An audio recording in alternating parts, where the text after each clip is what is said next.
but I had to stop at my thought exercise because you didn't want to be here for the first and only 18-hour Caffeine Cantrips episode.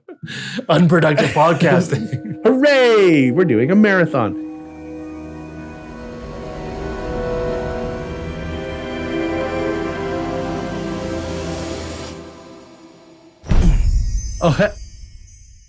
Oh, he's not here. The hell are you? What? That's what we're doing. Okay, I guess that's what we're doing. Okay, great. No, I'll tell him when he gets here. Yeah, okay, sure. All right, sucks, but okay, make me the bad guy.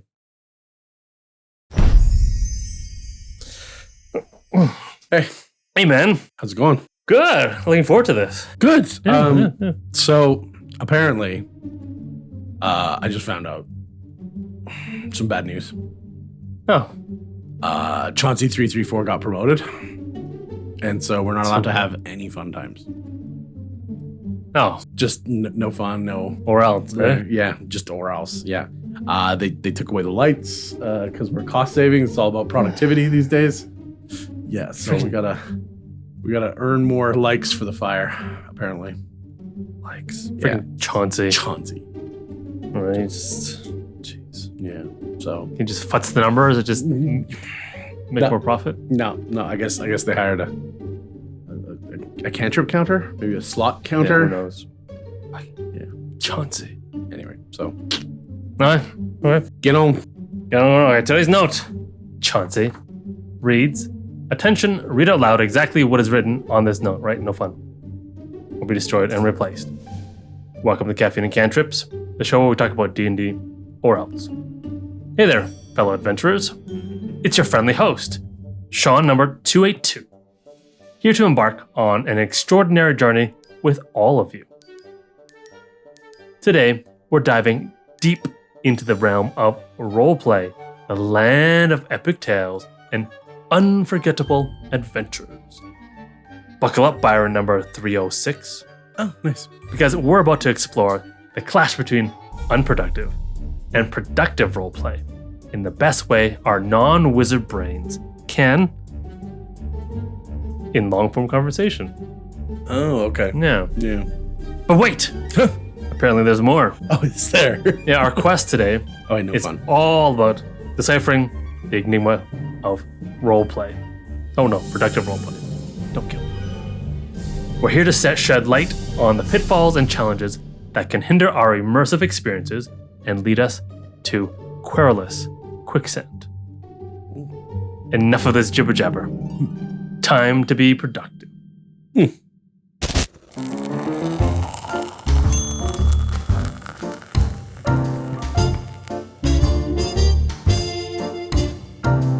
Well, hello, and welcome back Welcome. after that wonderful, wonderful title screen. I know. This is our quarter century marking.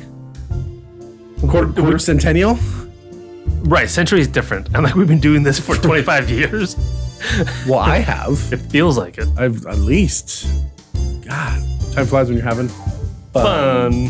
And as you can guess today, from our preamble and our new overlord, Chauncey 334, how he applied for this position and got to be our supervisor, I don't know. The squeaky wheel gets the grease. Yeah, job shop indeed. I would like to see those postings. But beyond that, today we're talking about the difference between productive and unproductive roleplay. And what does that look like? What does that feel like? Right, okay. And what do we mean when we say that? Right. I think we both have differing ideas on what is productive and unproductive. Do we? Probably. But ultimately, we agree, I think, on what is and isn't. Right. Kind of Right. good for the goose, good for the gander type thing. What's a gander? A bunch of geese. Oh, okay. I thought it was a city in like Eastern Canada. It is. Is it? Yeah. Well, you bunch of gooses out east there, you know. Yes, but I think that's what we're going to talk about today. Cool. Yeah, so let's probably dig right in so that we don't waste any unproductive time here. It's like our favorite topic. RP. Being productive? Oh, RP. Well, it is. It is. And we've talked a lot about this. And I know that we've kind of dealt a lot with different concepts and different ideas on how to make what you have and what you bring to the table to be immersive and to be interesting and engaging and enthralling and all these sorts of good adjectives. But what happens when you combine that with other people who may or may not bad stuff, be avid listeners, watchers, and all that kind of stuff, right? So I think digging into it in the kind of idea of productive versus unproductive, normally we try and start to define things so we can kind of create scope around the topic. Okay. I think it's a little bit difficult, personally. For you, maybe.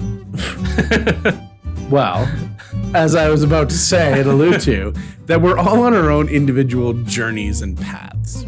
Okay. And because of this, we're all developing at different rates. It was true back in the days of, joining adulthood and getting through puberty and all that fun stuff. We're all on our own path. And now we're all in our own journeys into discovering RP, discovering literary adventure, discovering storytelling, discovering collaborative storytelling. Right. And all these sorts of things. So what may not be progressive or progression to one person could be to the other because they're learning lessons that you've already learned. Okay. Right. RP lessons, RP understandings, RP perspectives. Maybe it is that they've never played a dour character or a very stoic, stone-faced individual. Right. And now they want to try it. No fun. Right. The whole time, no matter what's happening at the party, they want to be the straight man. I've just realized my character's name, the new character I'm building right now. Oh, are you building a character? Oh, Chauncey. I hate to break it to you, but you might be the third Chauncey in the party, actually. But Chauncey's. Yeah, you've got some competition. But when we're talking about these things, it is on this kind of spectrum of growth, right? And so what is progression to one person can be old hat to the other. Okay. But that's okay.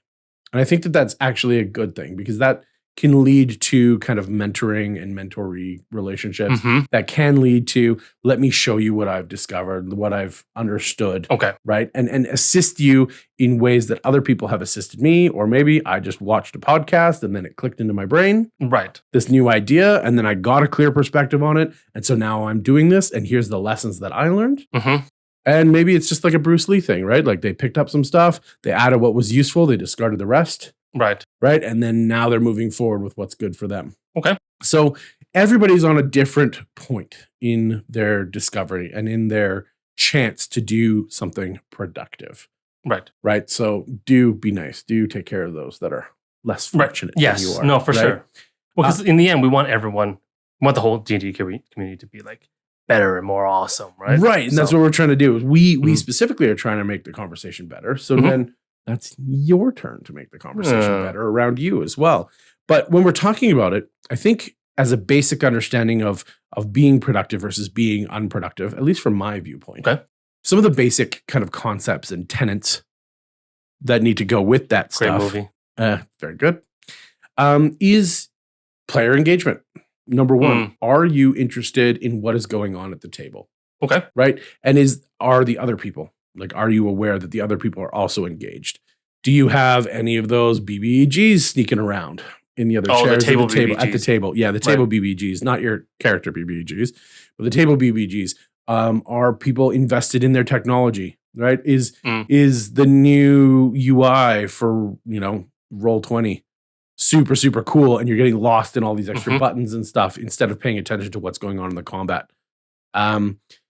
It's very important, I think, for everyone who's involved and everyone who's not involved in the RP that's going on at the table. As well, the spectators and the space needs to be respected and trusted as well, to be there and be in support. Because it's hard for me to be engaged in a romantic, serious, scary, spooky, whatever kind of role play that's not funny and lighthearted and whatnot. If everybody else is checking out memes on their phones, right? And, playing with ringtones and stuff, and it's just cracking jokes out on the side. Yeah, talking about I'm trying to do this. I'm trying to be there for this other person or other people that are also engaging in this. Right.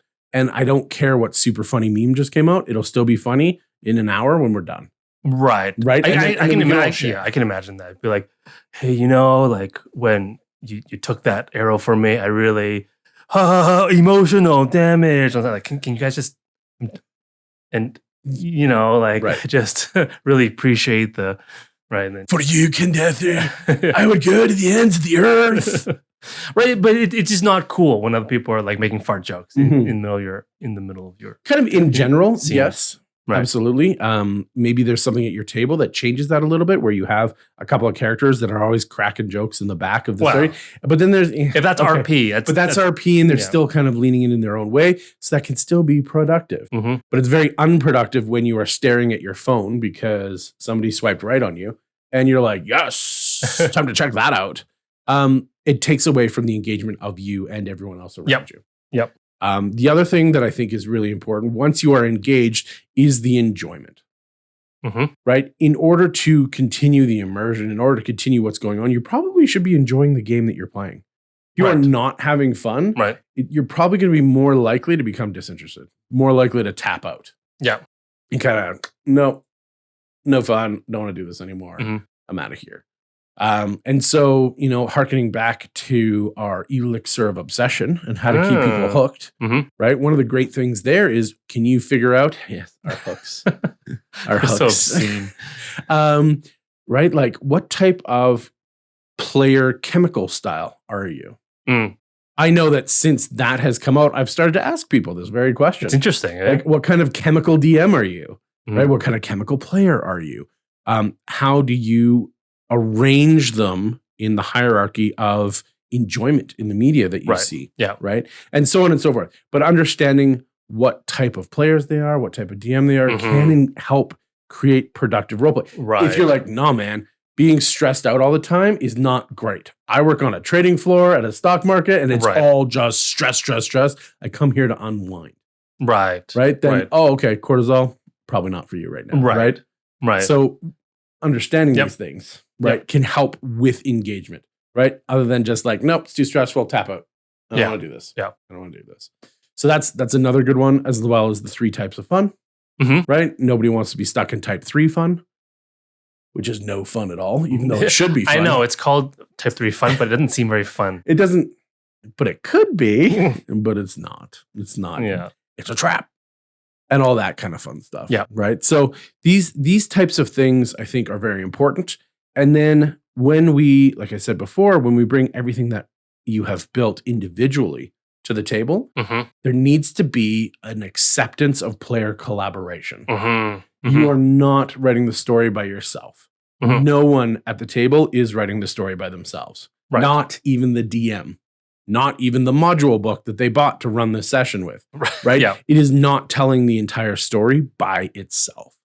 So you need to be there and ask yourself the question, like, why are you here? Mhm. Right? What Mhm. is it? What is it that you're going to gain from these role play sessions? Right. Right? Because if you have no goal, right, and you don't want to do it, and you're just kind of passing time, and it's like your elevator time where you just Right. small talk and you just want to move on to the next floor. Mhm. Well, maybe then you need to kind of understand that maybe for the session, or maybe for this campaign, maybe this is table, right? Because they don't want to do that kind of Right. thing. Then maybe it's not here, right? And we got to Right. find a new table. We got to find people, or we just have to re-session 0 Mhm. and come up with new expectations and new kind of rules and guidelines Okay. as to how we want to move forward.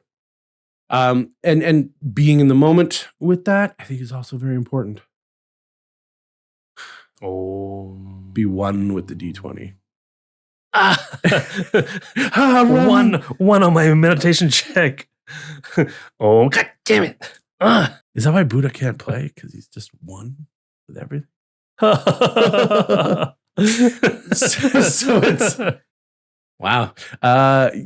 Yeah, it's kind of a crazy concept. I know. That's why there's no Zen monks. Yeah, there's no Zen monks in D&D. Not yet. Probably some homebrew ones out there. But, why are you here? Like, really, Mhm. are you here to have fun? Are you here to hang out with your friends? Are you here to figure out which side of these funny rocks is actually coming up more often than the other?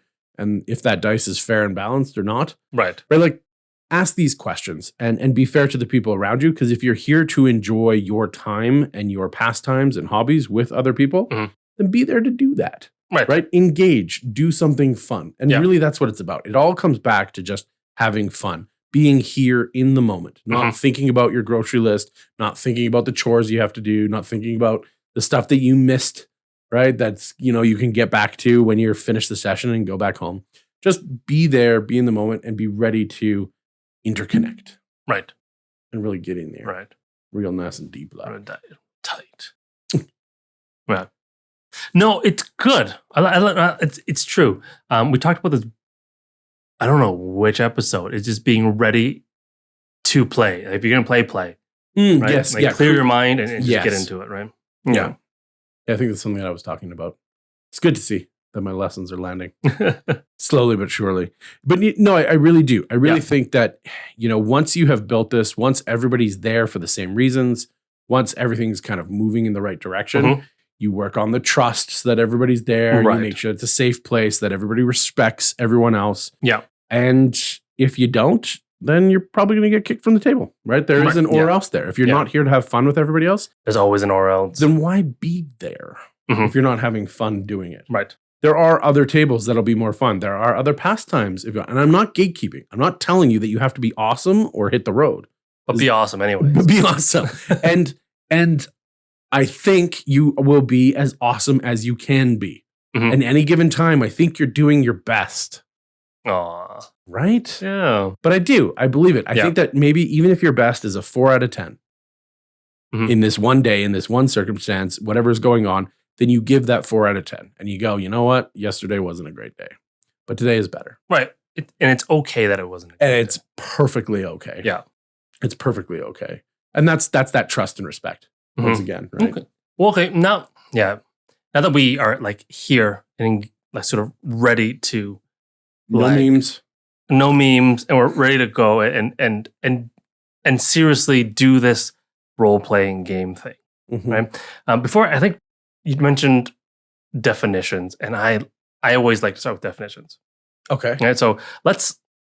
What? No, I do. I like it. I said it was hard to define, but now show me. Didn't I say? Great you master. Yeah. No. So let's talk about, before we get into like what productive role-playing is, we all know what role-playing is. We do. Right? Like, do we need a definition? I think so. Anyways, right? Sure. It's good to know exactly what we're talking about, I think. And to me, role play has a there's a weird look on your face. I do. It's my face. Yeah. Role play has a certain role to play. It does in our games, right? And so, what is RP?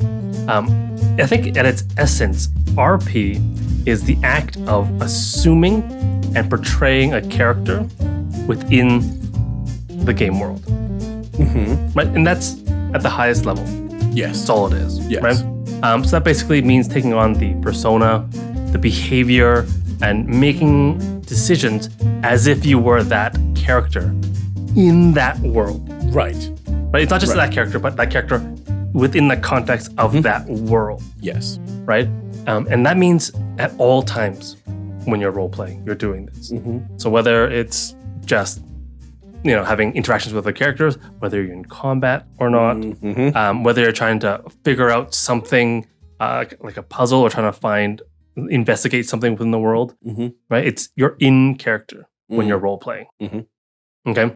And we all know, maybe we don't all know, maybe it's the first time listening to us, that RP is one of the 3 great pillars of D&D. Yes. Right? The great pillars. Yeah, the great... It sounds more fantastical. I do the like great pillars the great of D&D, pillars. right? One of them. But we're only talking about one of the great ones. Right? But why is RP one of the actual pillars? Why not something else? Right? And it's important because RP... Like inventory. Inventory management. The other great pillar. But RP itself adds depth and immersion and story elements to the game that you wouldn't otherwise have in D&D without RP. It would just be the war game, chainmail, right? Ah, you do listen. Right? I study. Little by little. Study.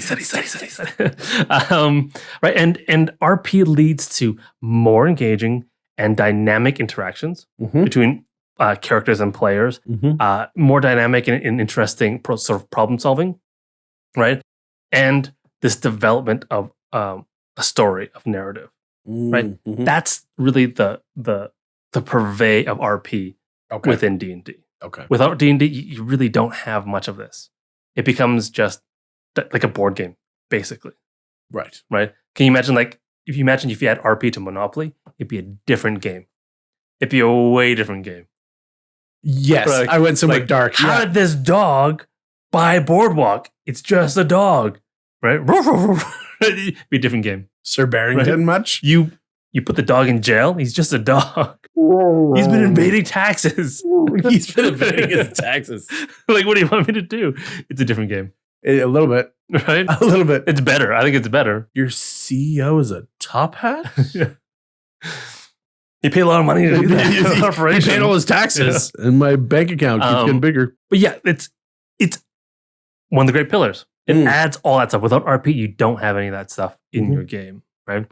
And it's also important to note, like you mentioned, the degree of role playing is different among players and different gaming groups. Right. Like you said, if one table, it's not even. It's hard to say that they're a 4 out of 10, as if there's some like end all be all rubric of what is the best D&D. It's not, right? Your best D&D is your D&D, and it's good. Right? It's great. It's great. It's fantastic, right? It again, the D&D at your table or your personal D&D, your role play at your table at your personal role play all depends on your comfort level, right?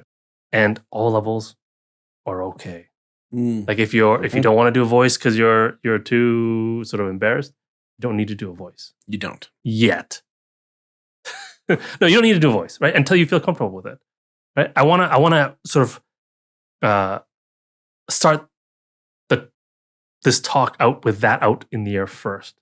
Like we say a lot of this stuff, like, oh, this is productive, that's unproductive. The most productive RP is the RP that you can do. Yes. Okay. So I don't want anyone It sounds like a final thought. It's just like, keep going, right? Like, keep working at it. Sounds like a final thought. We're just skipping to the end. Thanks for coming. Yeah. I was See ya. Like and subscribe. But speaking of liking and subscribes. Yeah, you dropped something. I like. No, this is right. Oh. Yeah, you dropped that. Oh, nice. Yeah. Oh, editor, you better get this right. You have one job. Like and subscribe. Yes, please. We enjoy. It costs you nothing. It helps us greatly. The conversation is getting bigger every week, which we do enjoy. It's crazy. Love seeing the comments. Love seeing the ideas, the DMs. Some of them are a little bit more spicy, but keep them coming. But yes, I also agree with you when not dropping things that it's an objective thing to say what is a qualified amount of D&D and what's like what.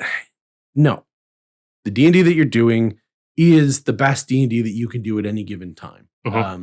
Lots of people that I have played with, the person that they are, today versus the person that they were a year ago is not the same person. They've learned so much. They've grown so much. They've seen other people do things. They're now starting to experiment in their own ways. That's really what you're going to see outside of the game in kind of our progression, not as people, but as arbiters of good play. Right? We constantly keep arbiters getting better. Good play. Oh. AOGP. I know. I was like, Hey, where are the So no, I think it's great. I really think that that kind of concept is a smart one to hear before the rest of the stuff. Because everything else is complicated and only becomes more complicated as you dig into it and as you understand it piece by piece. It's not complicated. It's just deep. Well, and that's okay. Maybe that's sort of it. There's complexity to it. It's not complicated, but trying to eat an elephant in one bite versus eating an elephant a bite at a time, right? There's the two kind of mental ways of going about it. And definitely we need to do the latter. We need to just bite and chew and swallow, and then bite and chew and swallow. Yeah. And bite and chew. Yeah. And swallow. Thank you. So it's very important. But I do think that you touched on something important. If I may continue. Absolutely. Please. The Go three ahead. Permission. Great pillars. Great.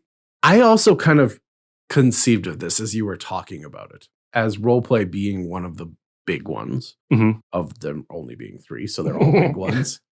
But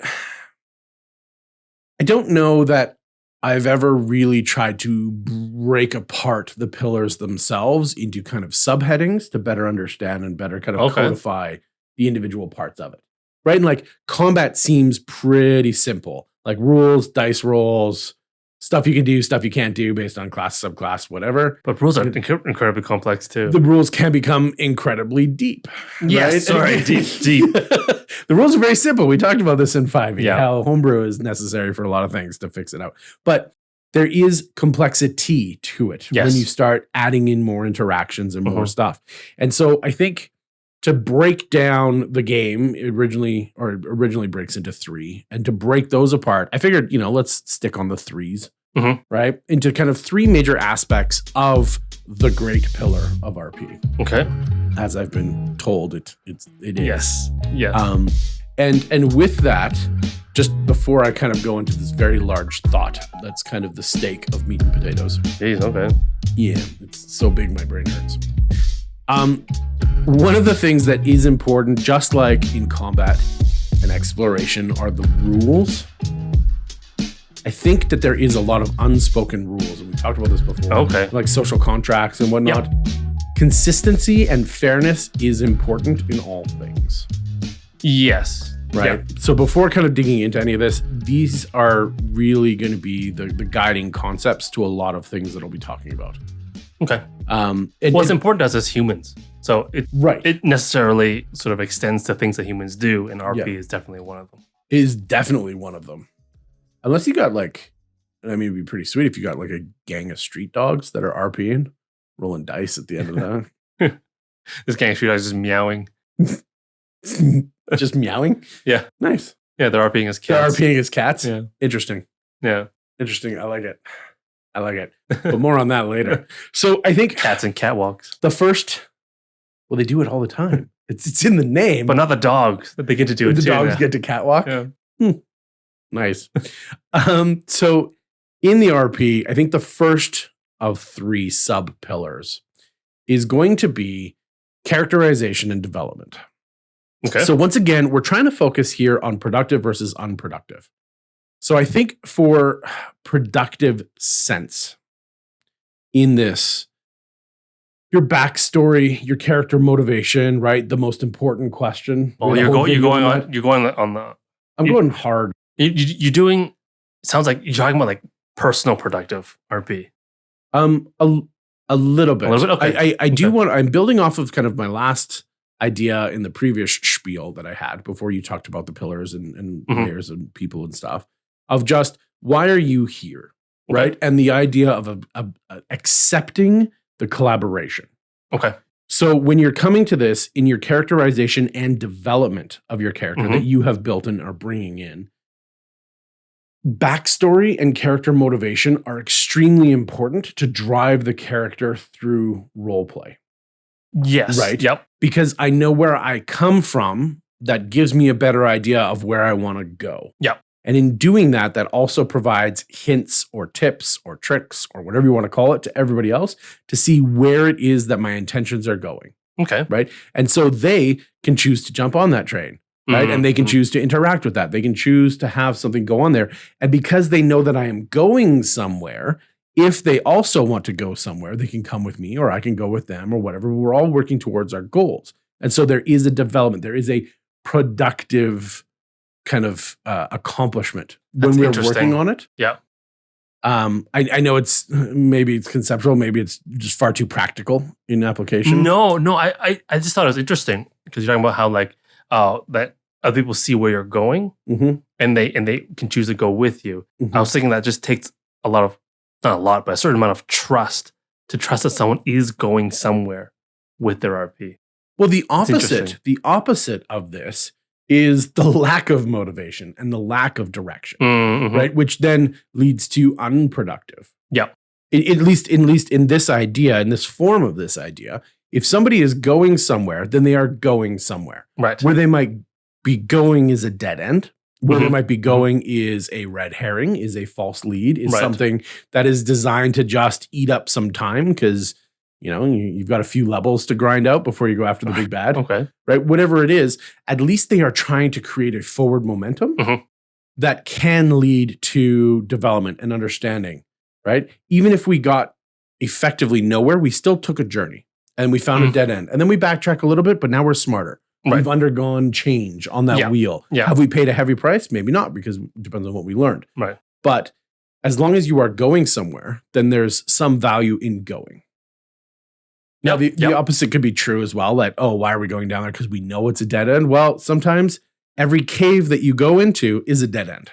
Every dungeon that you go into is also a dead end. Well, but we know that there's treasure. Right. It's knowledge, right? It's not that cave. It's not that alley. Right. It's not that sewer. Yes. Right. That is progress. Mm-hmm. Mm-hmm. And so speaking in kind of lateral progression as well, right? And that soft progression. But this is big, so I'll keep moving forward kind of as we go through this. But yeah, so backstory and motivation is really super important. The unproductive is that lack of motivation, is that kind of lump-esque play where it's just like, yeah, I don't really want to. I'm just going to hang out right here and then just tell me when we're leaving. Right. Yeah. That's super compelling. I also want to sit at the table and do nothing. And are you going nowhere? I'll go nowhere too. Yeah. We're going to go nowhere together. Hashtag friendship. Collaboration. The second part of that kind of characterization development is really the personality that you bring and the role-playing choices when both of those mix together. That's your character personality or your player personality? Character personality. Okay. So we're talking about role play. Yes. Right? So you or the guy that you're playing, the guy you're playing. Yeah. Their personality. Your personality can be a doorknob, but you can write fantastic characters. And if you can emulate them and do that, great. Awesome. Maybe you're just a super introvert and that's cool. Yeah. This is how you express yourself. Like, no, I'm not going to go to that. But yes, but maybe this is how you need to express yourself is you need a vehicle or an avatar for these things. And then you find that in D&D. Okay, great. But the choices that you make become very important as a story for everyone around you. Yes. Sometimes going off your normal track is part of the character development. They're super stoic and they need to learn how to be more kind of free-loving and kind of open and exposed and whatnot. And so they start making these weird choices that are kind of not their old self, but are becoming their new self. And you're seeing development in that way, right? The bad ones are just like, oh, let's stab that guy. No, let's give this guy 2 gold. Oh, let's climb that thing. No, let's go under this next thing. Just like, I want to pick that. I want to pick that. I want to pick that. Right. And there's no consistency. You're just kind of doing this scatter map that nobody can kind of figure out a path. Well, it's like a psychopath. It is. Right. It's just all like no impulse control. It's just like, I feel like doing this, I'll do that. I feel like doing that, I'll do that. I feel like doing it's this, I'll do taking that kind of idea of a chaotic character who has like a very wide selection of choices given to them, and they don't necessarily have to line up. They still kind of do. They still have a pattern. Yeah. And when you're too chaotic, you're too crazy, you're too all over the map, people find it difficult to interact with that kind of thing. Yeah. Right. Because they don't know what's coming next. Right. And so it's hard to know when you're going to get that dopamine hit because you don't know what the reward is. I can't go with you on this journey because I have no idea where you're going. Right. And so this makes me believe that anything I do now won't actually have any meaning. We're not going to build anything productive out of this space because tomorrow you could just do the opposite thing. Right. Today doesn't matter to you. Tomorrow doesn't matter to you. Right. It's only like right now. And I can't deal with that. There's nothing there for me to build. Okay. That's a great example of being your character, doing what your character would do, but also lending credence to that direction that they're going on. Right. So that's the personalization and the choices. And then with those choices comes the relationships and the interactions that you're really going to be a part of. Right. All the PCs at the table, all the NPCs in the world, right, are all basing their feelings, their emotions, all of that stuff on what you are doing. Yeah. Right. Because D&D is an action and resolution based thing. It will lead very good into my next sub pillar. But you need to do something in order for there to be a reaction to what it is. You need to go after the big bad guy to save the kingdom. Well, that the relationships and the interactions is what makes it role play. Yes. Right. If it's you role playing by yourself, I guess it's still role play, but it's not really like TTRPG role play. Yay, bathroom time. But yes, it's just making voices. It's just making voices. Yeah. You're engaging in play, not role play. Yeah. Yeah, I think it's like just fantasies. Correct. Yeah. Correct. And those are fun. That's what daydreaming is. Yes. But if a bunch of people sit at a table and daydream, that's not separately. D&D. Yeah, No. that's not D&D. Now, if they're all daydreaming together, figure that technology out. It's worth so much money. Oh, geez. Dreaming together? So It much could be money. so dangerous. Yes. So dangerous. Yeah, finding the right table would be very important. But honey, it's just a dream. Is it? Is it though? In your memory, it's the same as real life. Right. Oh, you've been watching Caffeine Cantrips. My only weakness. We'll have to have a divorce counter at some point on the podcast. Wait, okay. So yes, so continuing this big thought because it is huge. Yeah. So that's the first one is characterization and development and all of that stuff. What I alluded to kind of second here is after you have interacted with these relationships, as opposed to having superficial kind of stuff, right? That would be the unproductive is you just don't care about anybody. Right. The king needs help. Well, we could make friends with the king and then develop that. Nah, I don't really get. No, I don't care. Yeah. I don't care about him. I don't care about the knights. I don't care about the princess. I don't care about the queen. I don't care about any of this Just stuff. give me the stuff. Let me finish this quest. Progression. I do not. Yeah. Yeah. Whatever. The next part of that is the decision making and the consequences. Okay. Because we have to make decisions in order to progress the story. We have to engage the conflict in order to find resolution to that. However you want to put those together. This one gets to be kind of one of the heavier sections, I think, of kind of the role play pillar. Okay. Because consequences are both positive and negative. Let's remember. A consequence is just something that happens in relation to what you have done. I think it might be more accurate to say consequences are just things that happen. Whether they're positive or negative depends on how you react to it. How you as a character see it. Right? It just happened. The cows died. But whether that's a good thing or a bad thing, well, that's up to whoever is experiencing that consequence to decide for themselves. Yes. Right? Like, oh, but those cows were jerks anyways. I'm glad they died. Or maybe they were jerks, but they were my jerks. Now I'm sad. Now it's my jerk steak. Oh, man. And it tastes so good. It's so good. So thank you for rephrasing that. That is more clear. Yeah. So You're welcome. When we're my guy. Hey. So when we're dealing with this, one of the greatest ways to really explore decision making and the consequences thereof is throwing ethical and moral dilemmas at the party, right? Providing them a lose-lose scenario in which, do they pick the greater of two evils? Do they pick the lesser of two evils? Do they try and find a third option, but ultimately they still have to come back around the mountain to where they are at right now? How they go about solving these things tells them as much about the characters as the final decision that they make. That's interesting. Yeah. Right. This is super important for productive roleplay. If we want to talk about figuring out who your character is and where you're going. Yep. Well, your moral compass is going to be a huge compass for kind of directing you to what your true north is. Yeah. Right. And all the good and bad that comes with that. Mm-hmm. Right. And we've said before, you rebuild 10 towns, but you burn one down, you're a town burner. Right. And that will always be on your CV, your adventurer CV. Right.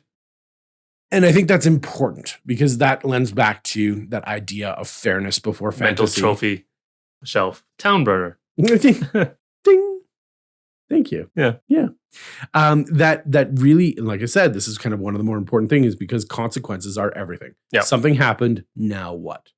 This did. Therefore, this goes on. Yeah. And so these types of things are going to continue to happen, and they're going to happen really, really fast sometimes, and they're going to happen really, really slow sometimes. Mm-hmm. But the moral weight that you are imposing upon the PCs and making them make decisions is going to be huge for role play. And huge for that kind of productive role play that's going to take you somewhere. Yeah. The opposite side of this is the ignorance of it. Ignorant people. About to use our one swear.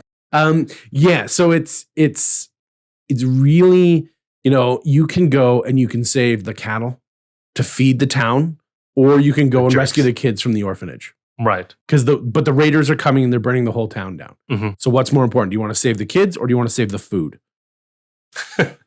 We're going to save and then you get your answer. If you eat the kids, then you're always saving the food. And it's an easy.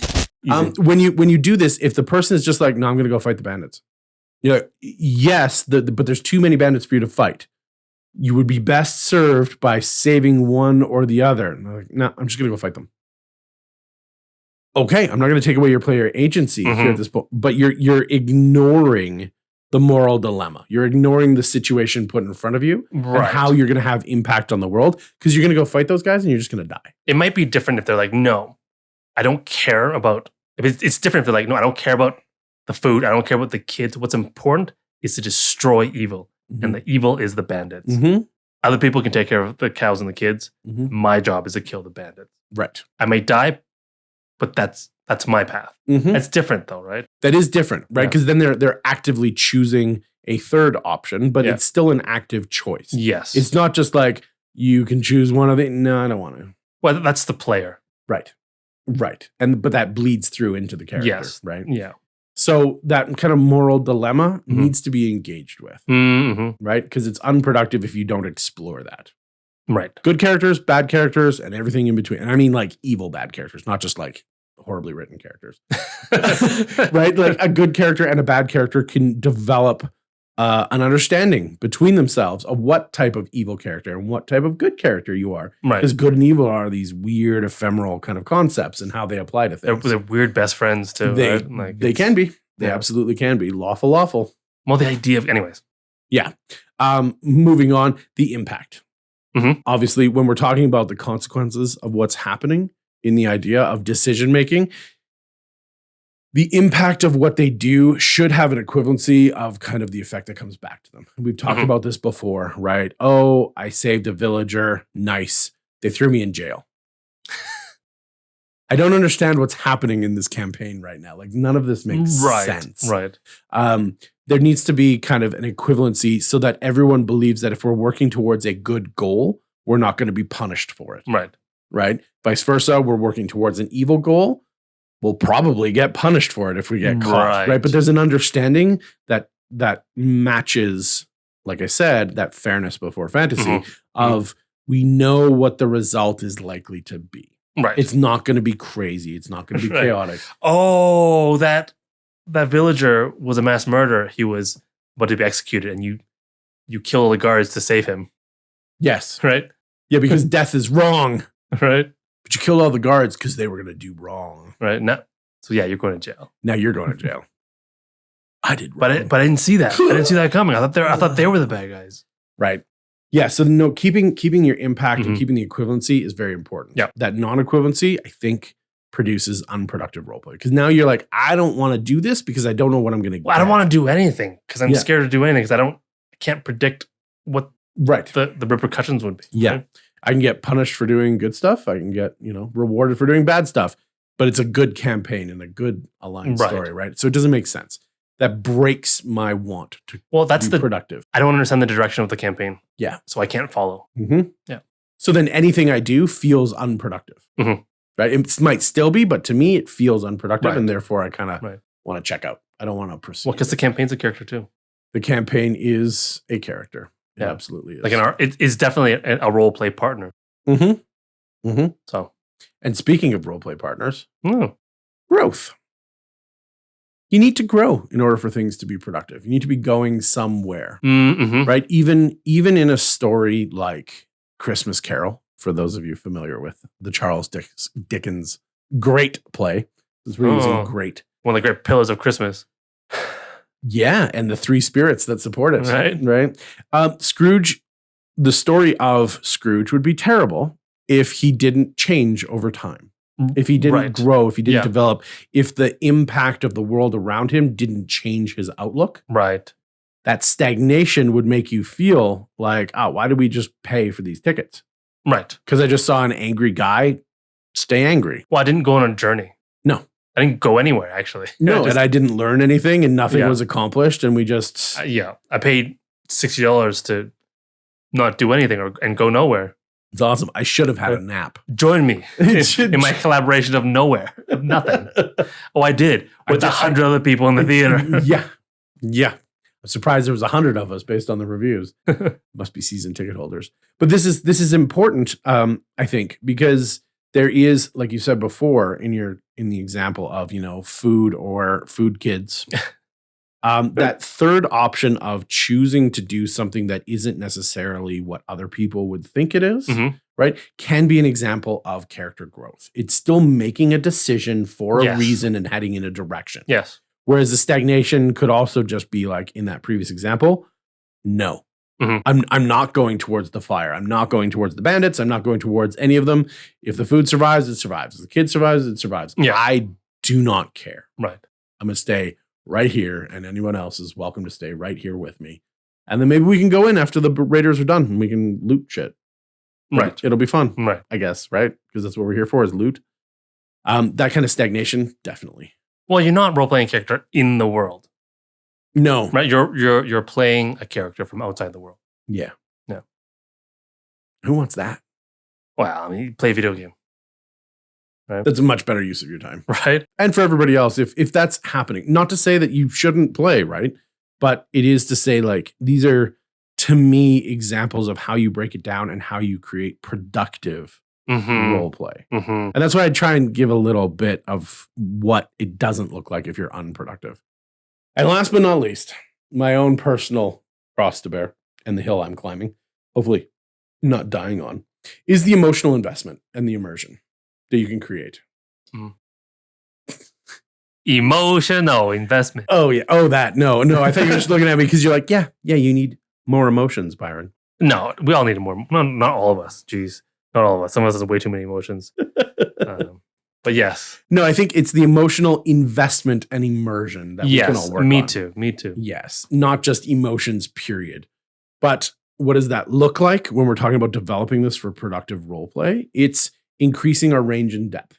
Mhm. It is going to places and embodying the character that we're embodying in the moment that we're embodying them to really reflect this accurately. Did something terrible just happen? Yes. Well, then you're probably not jovial, right? You are probably sad, quiet, contemplative, Right.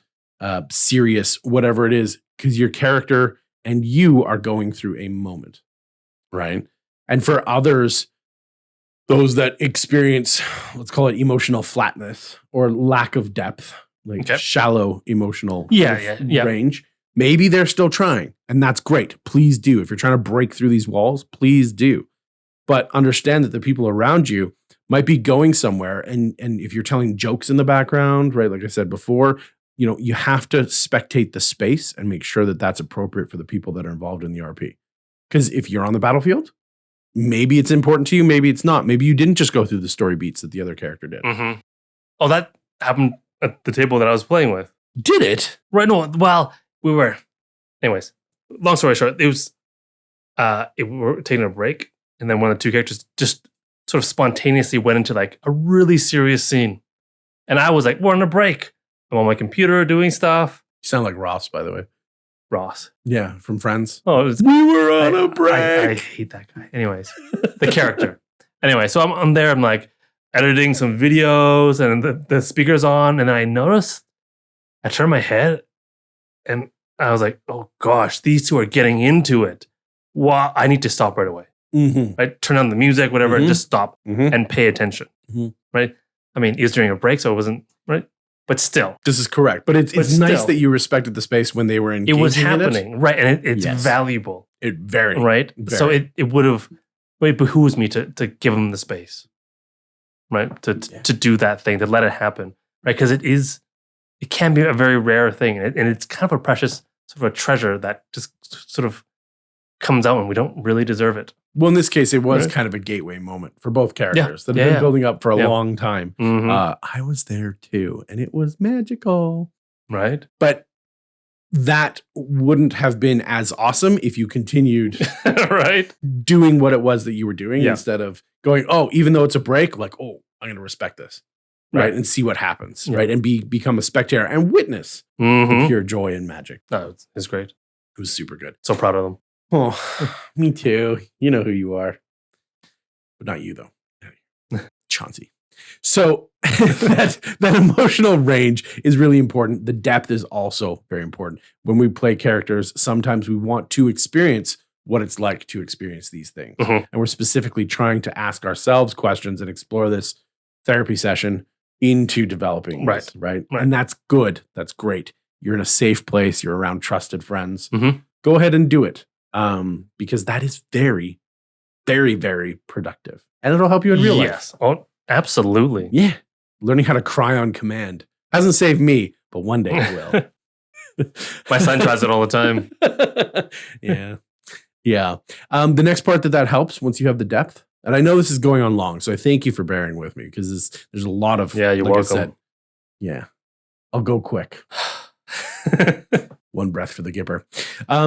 Is that immersive descriptions and the narration that you give. Mm-hmm. That is another important part of the emotional investment and the immersion. Yep. Is going in there and saying how much your character is struggling with this. Yes. Or how heavy that object is. I know that the character's got a 29 strength, but it's so heavy that you see their muscles ripple. Yeah. And someone's like, bardic inspiration. You can do it. Yeah. Right? Like, get involved into it. Like, how do you help? Well, I can't lift it if they can't lift it, but I can cheer them on. I can lift their spirits. Hooray! Right? These sorts of things are fun and are welcome. And they're super, super good in creating a higher floor. Not only is it raising the ceiling, but it's creating a higher floor to the game. And so your minimum product becomes better when you're telling a better story. Right? We all know, we've said it before, it's always time for RP. This is really that time, is create those narrative. Okay. Talk about it.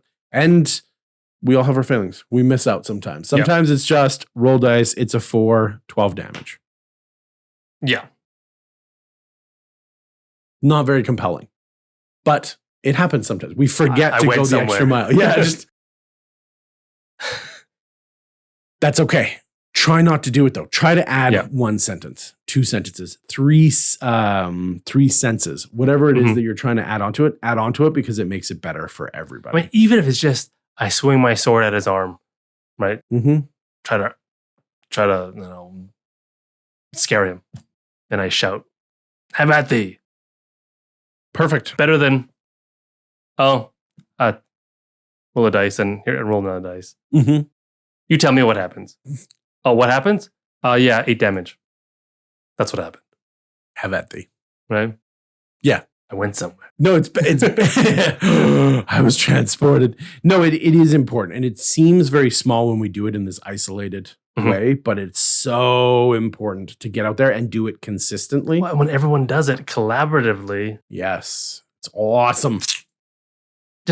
Right? I mean, doing something just small. I do a small thing, you do a small thing. Together becomes much more than just sort of loose, small things together. I don't know. It just, I don't know, has a energy to it that comes together in a magical way. I gotta think about that. Yeah. That's good. I think the last thing, talking about this, is the gospel of yes and when we're dealing with story collaboration. Okay. We've talked about yes and we talked about not just role play, but what is the word that I'm thinking of? Improvisation. Thank you. Improvisation. Gosh, glad I got that one right. Wow, we are synced in the improvisation of going yes and of trying to add to what's going on, being there, being aware, being present, not thinking about the past, the future, and anything else. Getting in there and remaining consistent to the idea of yes and. Right? If everybody's going in and yes anding and creating this more compelling, more interesting thing that's going somewhere, has a direction, is resolving questions, is finding its way to a solution, that's wicked. That's canon in the game that you're playing. Oh, that's the gospel. That is the gospel. Right. And it becomes really the story. It's not just adding to the story. It becomes the story. The story itself becomes great. Oh, you mean like the things that come out of that yes and exercise becomes the story. It does. Yes, and then that in of itself, because we've already agreed that the story is a character. Yes. Then the character of story now has a direction. It has a place that it's going. And everything that every log that we throw on the fire of that particular thing. Fire that we throw on the log. Is another burnt log. Yes, that is productive. But that's propelling us forward as fuel, right? Every little bit.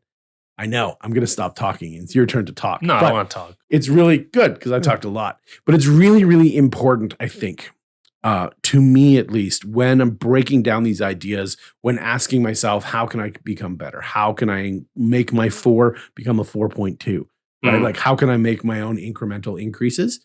It's going forward and breaking down these ideas like I just did for like an hour. Feels like half hour. But yeah, getting in there, getting it done, but realizing how to break it down and make manageable steps to improving the world around you. Oh, the world a better place. No, it's interesting. I'm going to go back to that point, I think. Yeah. We say it all the time. It's always time for RP. It is. Right? It is. And there's this prevailing idea that more RP is better. Oh. Right? Yes. But is it?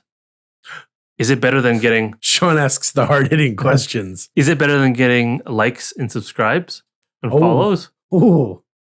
It's debatable. Yes. But why don't you guys throw some our way, then we'll let you know. Yeah, why don't you hit this debatable subscribe right here and join us every Friday as we release. Every Friday, hopefully. Jeez. Yeah, hopefully. Trying to desperately. Yeah. But anyways, more RP is better. More RP. Or is it? Or is it? Is it always time for RP? Is it better? I want to hear your opinion. I mean, because we've also talked about in our previous episodes of quality versus quantity as well. And RP, I think, is similar. It doesn't escape that sort of idea. Because when I think of unproductive RP versus productive RP, not all RP is equivalent. Because, like, I don't know, how many times has your party argued about whether they should get the beef dinner at the end of the adventuring day or the chicken dinner for like 15 minutes, 30 minutes.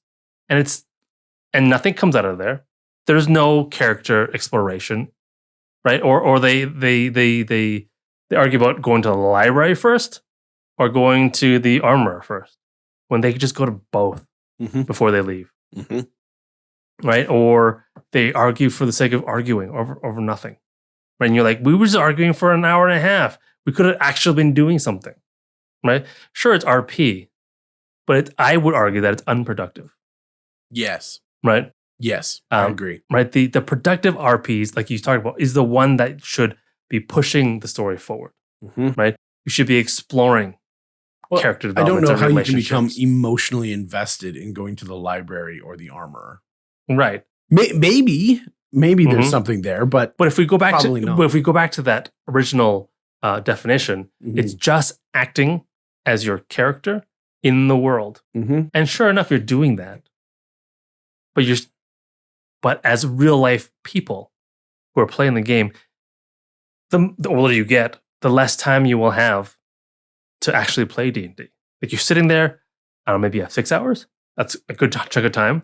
But do you really want to spend an hour and a half of that arguing whether to go to the library first or the armorers first? Yeah. Right? When you're going to go to both anyways. Right? So I would argue that is unproductive RP. How do you, because in the end, you want to maximize your productive RP, the one that moves the story, the one that like explores your characters, and geez, okay, so your face, you're just like, you've got a lot of things about my face today. It's that nonverbal communication that you're inflicting me with. Inflicting. Sorry, guys who are on the podcast listening. Just trust me. His face is unnecessarily aggressive. Like at the best of times. Emotionally aggressive. Unnecessarily aggressive. Unnecessarily. So yeah, you want to maximize productive RP and mitigate the non-productive RP. But how do you, like, how do you recognize unproductive RP? Hilarious.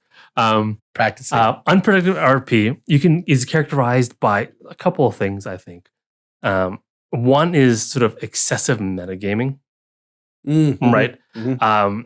For the purposes of gaining knowledge or doing try to put forth this particular strategy over and above immersion and integrity. Like, you're just trying to win mechanically or get like an out of game, like a game advantage, Mhm. with out of game, sort of with game sort of knowledge, as opposed to in character knowledge and behavior. Right. Allowing that to leak through. Well, exactly, Yeah. right? That's unproductive because it doesn't explore anything.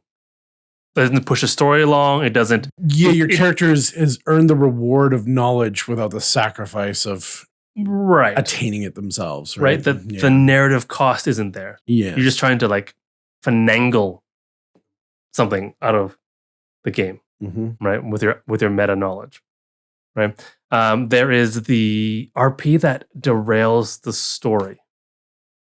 What would that be? So basically, anything that sort of disrupts the flow of the game or interrupts the main plot. Not to say that you can't go on like side quests and stuff like that, Right. but like, it's obvious that the prince is one of the main characters. We're doing quests for this prince to help save the kingdom, right? Dudicus here, who's a rogue, just goes and murders the prince in his sleep because he said something insulting. He was rude, right? Then the DM's like, okay, he's dead, but now what? You needed that prince, Mm-hmm. like that, right? So it derails the whole story. It's like I remember in what was it? For those of you who ever played Elder Scrolls Oblivion, if you had high enough lockpicking skills, you can lockpick into the last boss and just kill him.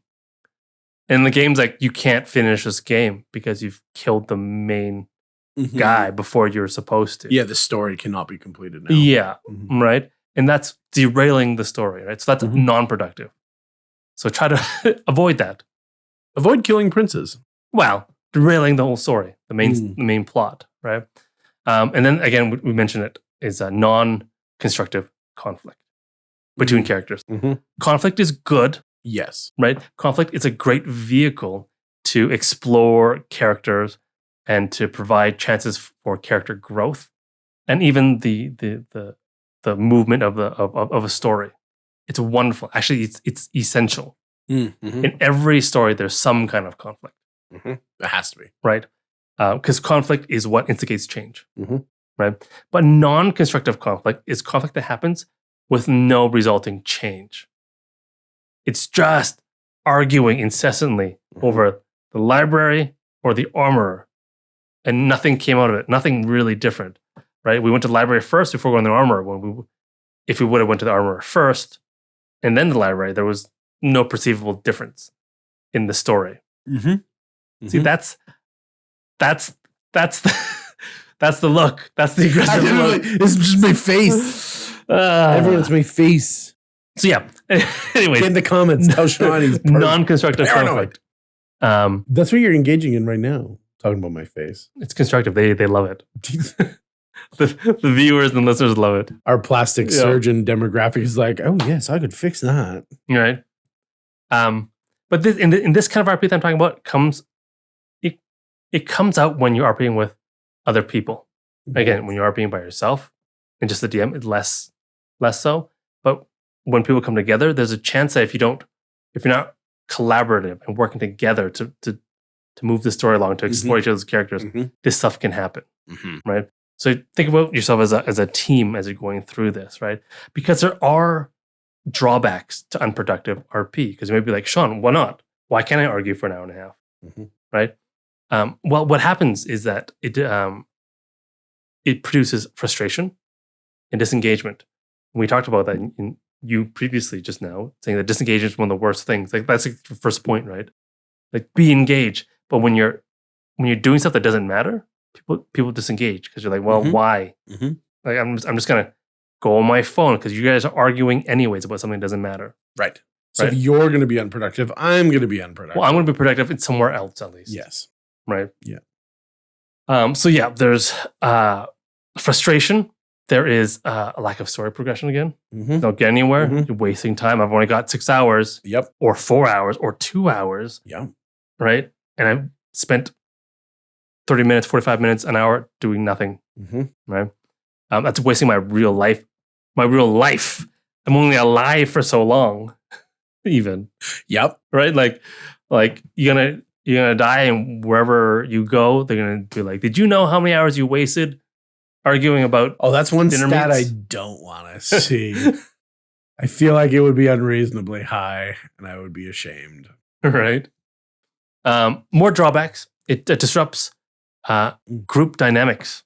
Mm-hmm. Where you should be working together, you're not working together, and now it Mhm. feels bad. It makes it harder for me to work together with you next time now. Mm-hmm. Right.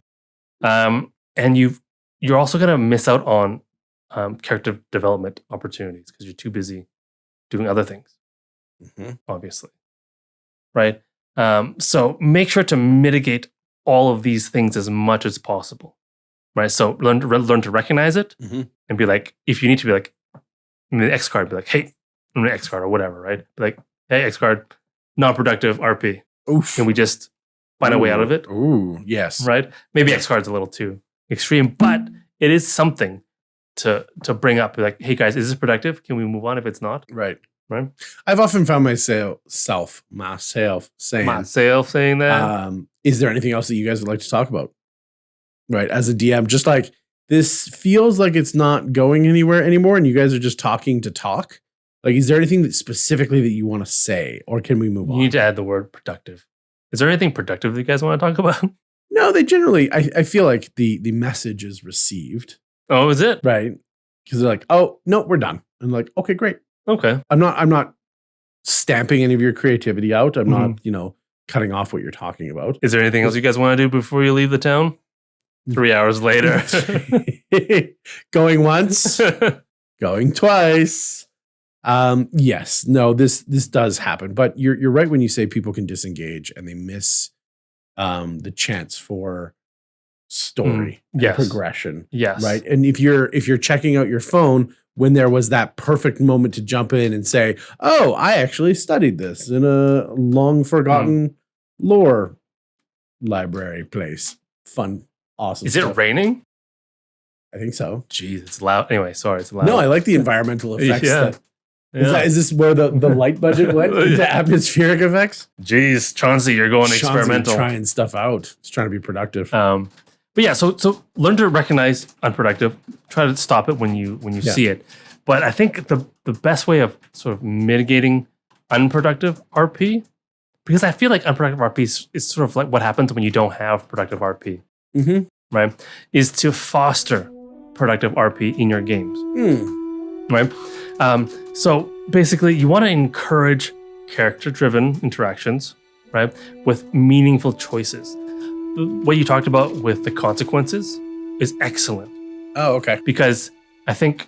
Thank you. Oh, you're very welcome. My aggressive Right. face appreciates the compliment. Without consequences, no choice is meaningful.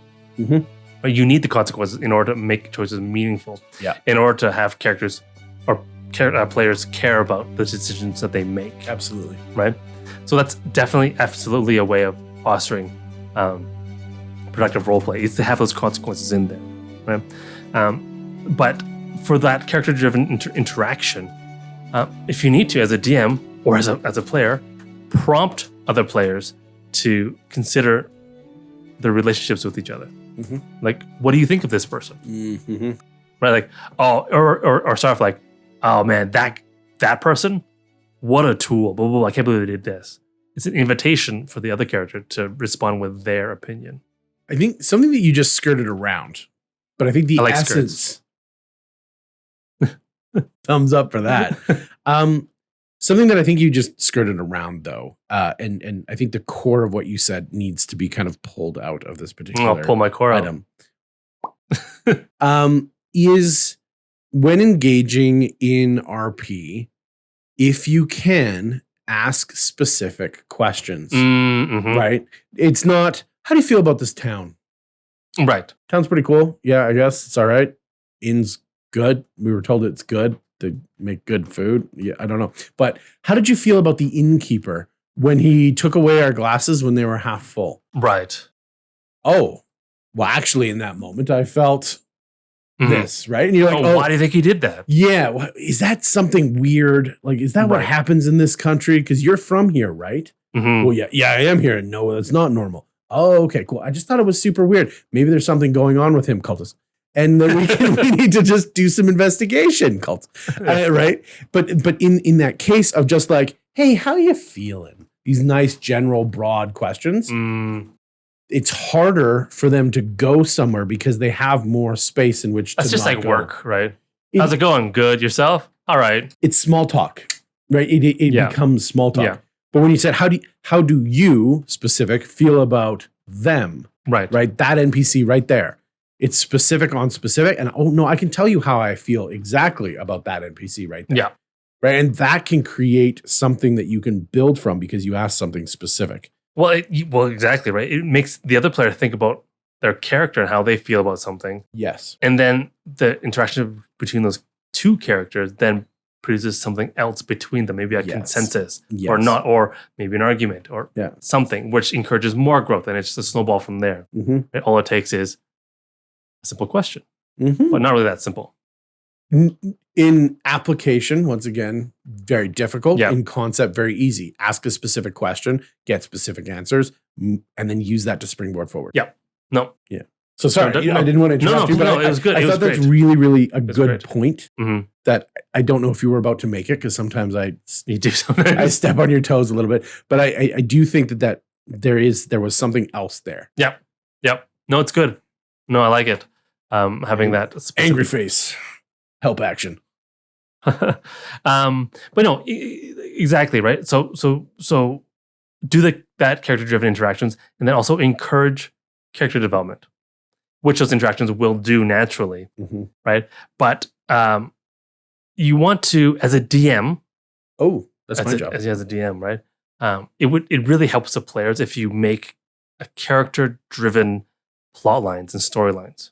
Oh yeah, yes, right, yes, like, catered to a specific character, right? That all the other characters can then join in and participate in. It definitely allows that character to grow, right? And that player to think about their character so that the character grows. But it allows the other players too to come in and collaboratively help that character grow. Yeah, right. And there'll be side sort of benefits of the other characters growing in other ways as well. But this is specifically this character storyline, to find out more about their backstory or what their goals are and so forth, right? It's a great way of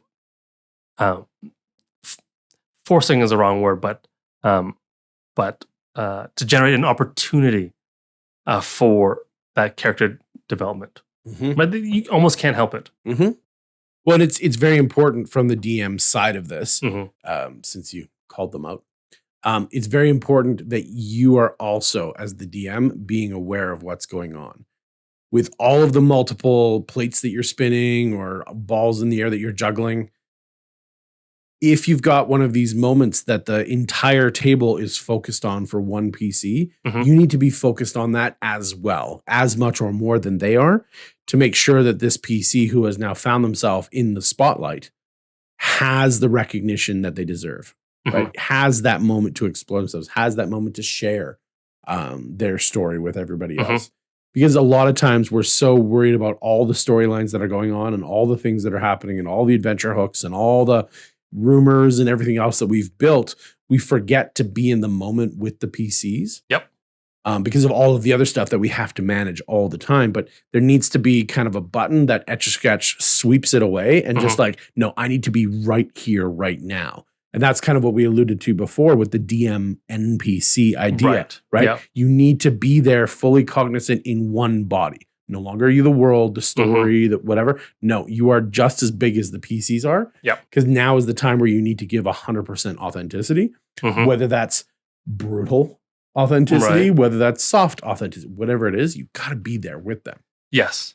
Right. And it's hard not to be unproductive when it's your personal storyline. Very difficult. Yeah. Right.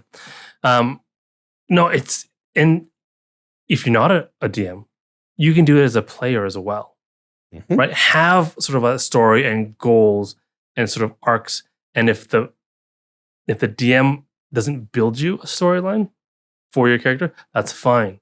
You can sort of push for it in increments as the character too. Like, I'm looking for a brother, right? Oh, I go to this city because Oh, brother, where art thou? Art thou? Hey, brother. I go to the specific places that my brother works. He's a stonemason. I go to the stonemasons guild. Ask, I heard he was here. Have you heard anything about it? Right? Then the DM is kind of forced. No. All right.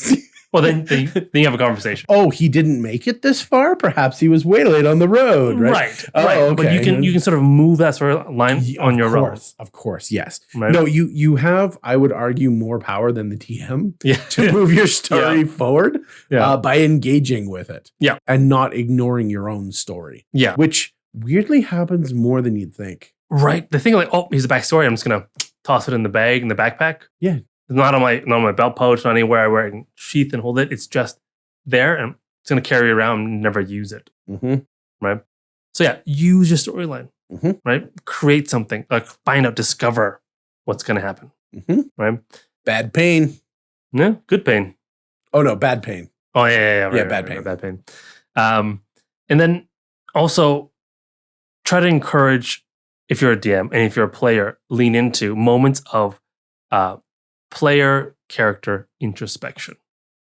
So something happens that's significant to your character. Take a moment at some point to role play it out, your character's introspection of what happened and how they feel about what happened, or how they feel about themselves about what they did. Because what that will do is it makes you as the player introspect about your character while your character is introspecting about themselves. Right? All these layers of introspection here. But that helps ultimately the player to understand their character more. And then that drives the character progression when the character also understands themselves more and what that means to them. May I add on to that? Yes, absolutely. Please. Because that's yet another, you're full of brilliant ideas tonight. It's this specific incarnation of Sean. This is true. Oh, thank you, Chauncey. It's Chauncey. It's the rain sounds. Oh, they're soothing. Oh, he's just trying to calm me down. Yeah. Okay, no. But specifically, this has happened recently in a game that I was playing. Okay. Where something had happened. There was a big moment amongst all the characters together. Mm-hmm. And one of the characters chose to make a fundamentally different decision than they had all the way up to that point in the game, all the way up to that point from their backstory, everything. And they changed in this moment and chose something different. Right. And so in this moment, the player went off by themselves. And technically there was another player there, but they were asleep, so they don't count. But they role played out a scene by themselves in front of everyone at the table. Okay. And so I thought this was rather special because this doesn't happen very often. No. And I knew when I was watching it, much like you're getting additional information by being a person watching a TV show or watching a movie, you get more information than the characters do at certain points. In this case, it's like when the DM goes, here's what you don't see. Right. Ooh, burns me so good. But in this case, this is a moment for you guys, the players, while I'm figuring out myself, while I'm undergoing my own change.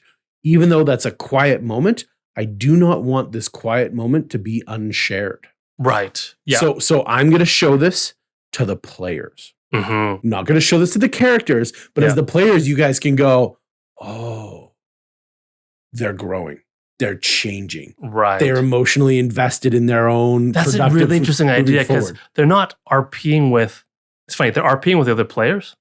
With the players, not the characters. Not the characters. The characters alone. Yes. But they're still RPing with other people at the table. Yes. That's a really interesting idea. So you said it, and once again, I wanted to springboard off of it because if you want to have those moments of introspection given to like when we go to the theater and a character has an inner monologue that they actually have a monologue, it's just in their head, in quotations, right? Do that. Let the other players know what's going on in your character's mind with your own little monologue or your own little moment of just pure character growth or pure emotion or pure whatever it is. It's not for the other characters. It's for the other players. And then we get to see a fundamentally huge part of your character's story. That's interesting. And so we get to do that with you. Right. With you, the player, with them, the character, but we can't touch it, much like the DM can't touch it when they don't have a PC to get in there, right? Right. But no, that's fine. That's perfectly fine. Do it. Have that inner light bulb moment out loud. Yeah. Take people on the journey with you. Because if you have the epiphany, but you keep it to yourself, I don't know, if you have an epiphany in the forest and no one's there to epiphanize with you, did you have an epiphany? Yes, but was it productive? This is... Or if you have an epiphany, but you can't tell anyone about it. Right. Yeah. So no, share that shit. Yeah. Share it. Find a way to make the RP work. And if no one's going to listen, do it anyway. Raise a cup to yourself in the tavern as everyone else has gone to bed. You raise your own toast to yourself. Right. Right. And then you say your spiel, right? I avenged you. Finally. You can rest. Right. And then you drink and then you go to bed. And all the other characters are, but the players are like, what the hell did we just walk away from? Right. What? Right. Something cool just happened. Yeah. And they know. Yeah. No. Something cool just happened. It just happened. He keeps having great ideas. Did you see? Yes, you did. Yes, you did. I'm done now. I'm tapped out. Are you tapped out? Yeah, no more good ideas over here. Well, since I've talked a lot, I think I just want to say one final thing. One final idea that has 300 subpoints. No, the one final thing. Speaking of the 3 subpillars, each subpillar has 30 more. They do. They do. But I had to stop in my thought exercise because you didn't want to be here for the first and only 18-hour Caffeine Cantrips episode. Unproductive podcasting. Hooray! We're doing a marathon.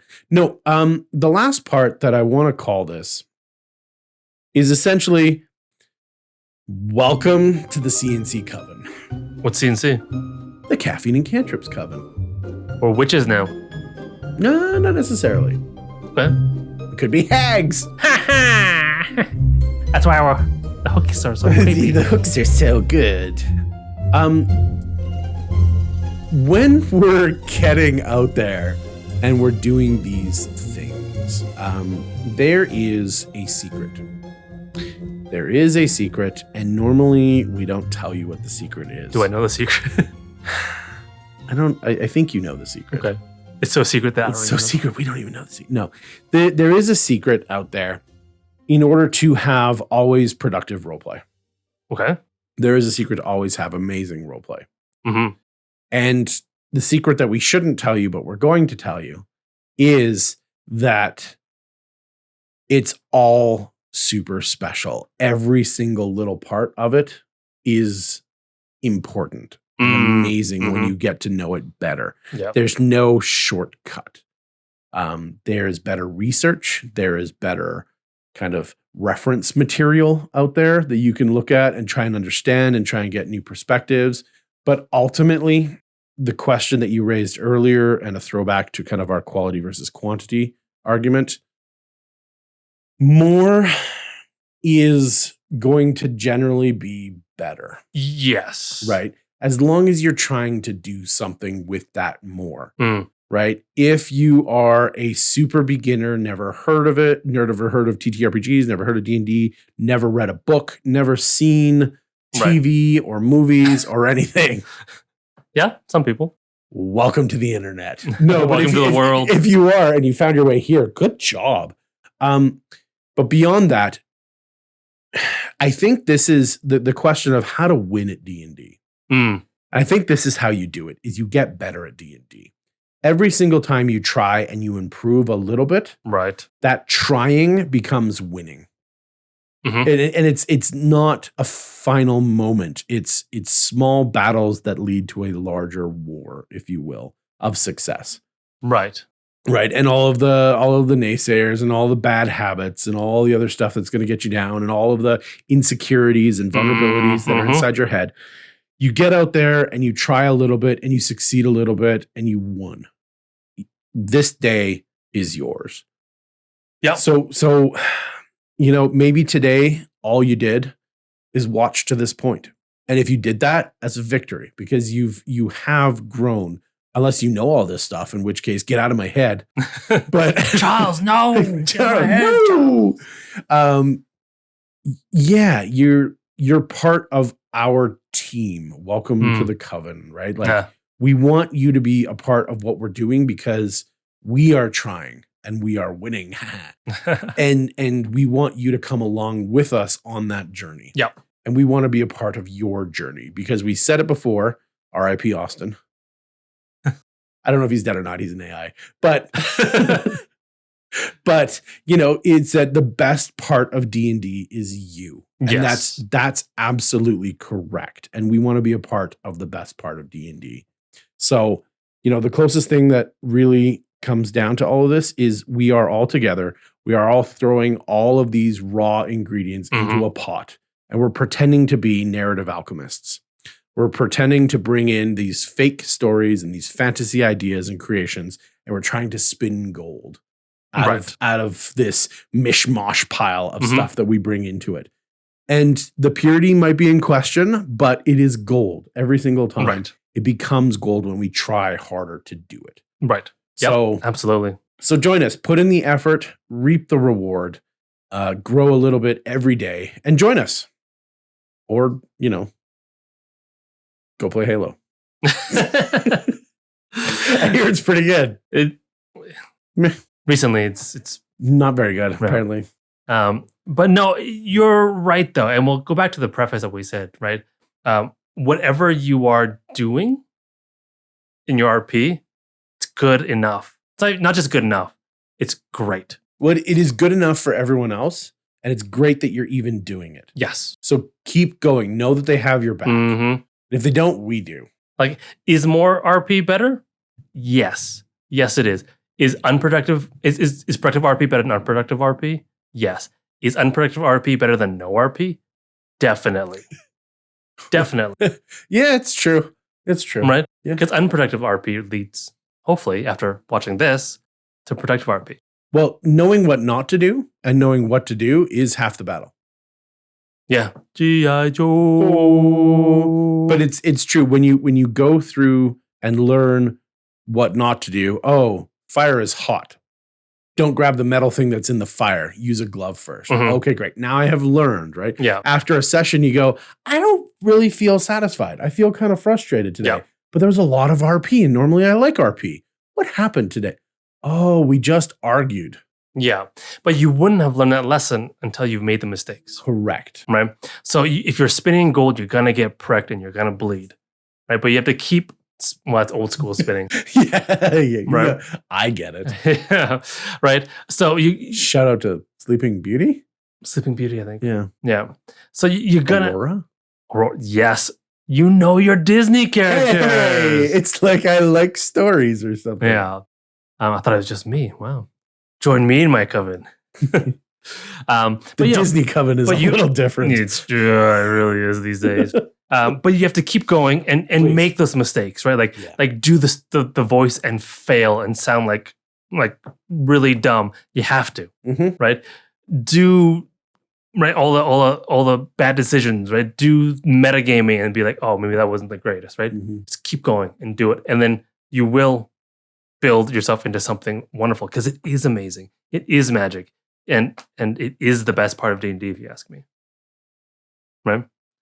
So yeah. Anyways, I think that's a great finale. Right? Let's end on a win. So hopefully you guys enjoyed today's episode. Hopefully we've encouraged you to try to up your productivity RP wise. But this has been the Coven of Caffeine and Cantrip. Right? I'm Sean. And I'm Byron. And join us next time with Spun Gold. Or else.